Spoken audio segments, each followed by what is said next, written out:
السلام عليكم ومرحبا بكم في فيديو جديد وتجربة جديدة. ان شاء الله تكونوا كامل بخير. بغيت اليوم نشارك معكم تجربة اروع ساندويتشات باللحم، يجوا معسلين ولا فاغس راح تجي مشمخة بلا لا كريم ليكيد. غير شفت الوصفة شهاتني وبغيت نجربها ونشاركها معكم ونمدلكم رايي فيها. ان شاء الله يعجبكم الفيديو ونتمنى لكم مشاهدة ممتعة. بسم الله نروح نبداو في الوصفه نتاعنا.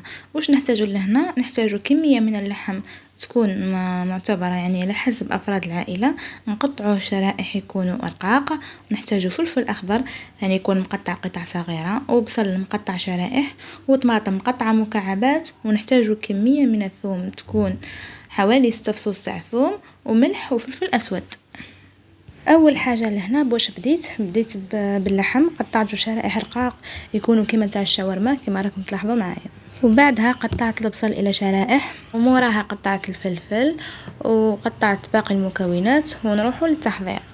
جبت قدرة حطيتها على نار تكون قليلة، ضفت عليها كمية من الزيت، ومن بعد ضفت عليها اللحم نتاعي ونخليه يتقلى مليح حوالي ربع ساعة حتى يتبدل اللون معاكم كما راكم تلاحظوا فيه معايا في الصورة. بعد ما يتقلى لي الفلفل مليح، نجي نضيف شرائح البصل ونضيف ثاني الفلفل ونخلطهم المكونات كامل مع بعض، ونزيد نضيف لهم لي زيبيس. ضفت الثوم والملح والفلفل الاسود. نخلط المكونات جيدا مع بعض ونخليهم يتقلاو مليح حتى يذبل معايا البصل والفلفل.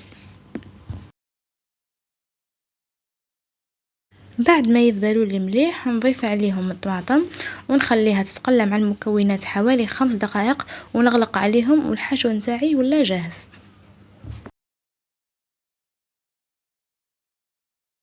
نجيب ورقة تورتيلا والحشو نتاعي ثاني بعد ما يكون برد.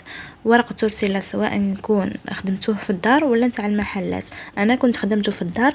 اذا بغيتوا الوصفة خلولي في التعليقات ندير لكم عليه فيديو. هنا كان عندي قليل من المايونيز وضفت عليه شوية نتاع الهريسة وسنتين نتاع الثوم، ونضيف كما راكم تلاحظوا فيا ندير مسحة خفيفة منهم.